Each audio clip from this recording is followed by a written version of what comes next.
Alex back. Quack me up. Is there one more in there? Nope. No. Okay. That's it? Nope.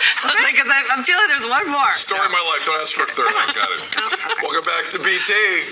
The Toronto crew in the house. Yay! Meredith, hey, shout out the Toronto crew, Breakfast Television. Let's go. Toronto. It's not as warm, but we're still hot. Yeah. Still good. We're at Sandals, Toronto. Yeah. Before the greatest hockey card story of all time, we're going to get to here in a couple seconds. This is it. There is no better hockey card story you're ever going to hear in your life than this. First, however, we have to revisit the dancing that went on in the last segment down at Sandals, Jamaica. Once again, I'm going to open this up to the dais. Okay. Frank Ferragini, with elbows up. Nick Collins. There's Devo, after 3 shots of espresso. With the shaky legs. Segment producer Nick Holland then comes in and embarrasses himself. Yeah. That's the one that laughs loudly. Yep. You And know then him. finally, executive producer Laura Ryder. She did a great job coming up here. That's not her. That's not Laura.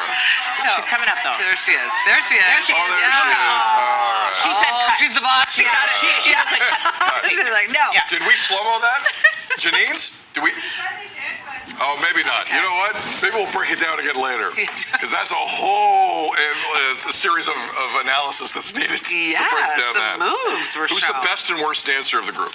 Well, Best and worst dancer. I'm going to say, so best, I'm going to go with Frankie, because you saw as you're like, they're panning around, everyone's like dancing, and then Frankie's in there, right? Yeah. Like he's got like a little Confident. salsa move Yeah. going on. So I'm going to say Frankie. I'm not going to say a worst. Unbelievable. Best and worst dancer that we just saw. Laura, my boss. Best. Smart. Best? Best. Best. All right. The worst is obviously Nick Holland, segment producer. Obviously, yeah. All right. I mentioned, we'll revisit this. I mentioned the hockey card story. We got a couple seconds. Mentioned it. You sold it as the best hockey card This is story it. of all time. This is it. Okay, so the Loch Ness monster of hockey card collectors is if you ever got an unopened box of 1979-80 O-Pee-Chee hockey cards. This set is valuable because it's Wayne Gretzky's rookie year. And one of those cards is like $1 million. So this is the thing that people have searched for. This was like the Titanic wreck before they found it. People have been hunting this their entire lives. Well, in a basement in Regina, Saskatchewan, lo and behold, it was found. And a whole box was found in mint condition.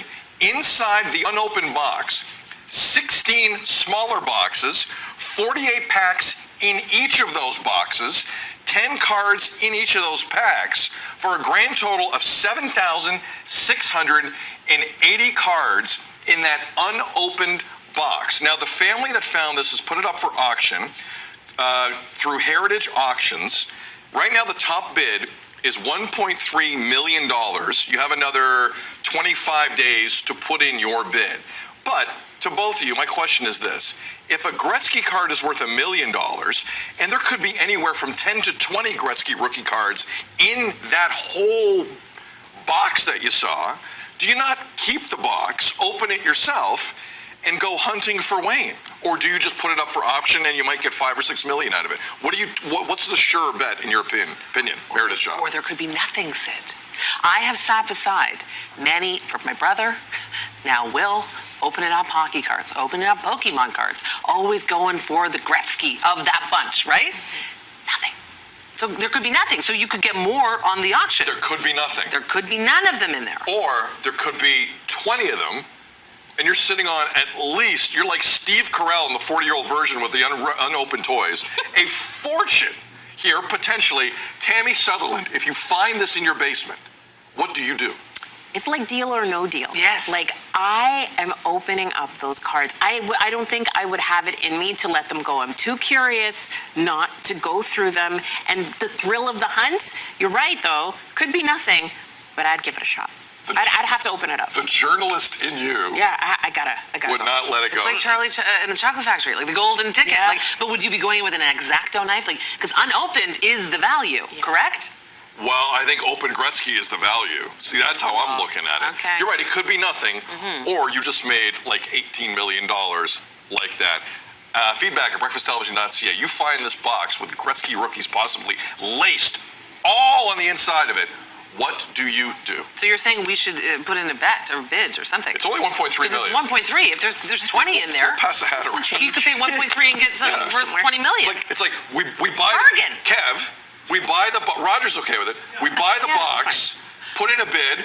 We do a 2-hour special live on air like Al Capone's Vault, Yeah. and we see if we get Gretzky rookies. Donate it to charity. I'll give you my credit card. Done. Cool. Kevin We're Frechette. in. Great TV ideas. I'll place the bid. It's 8:01. You're watching BT.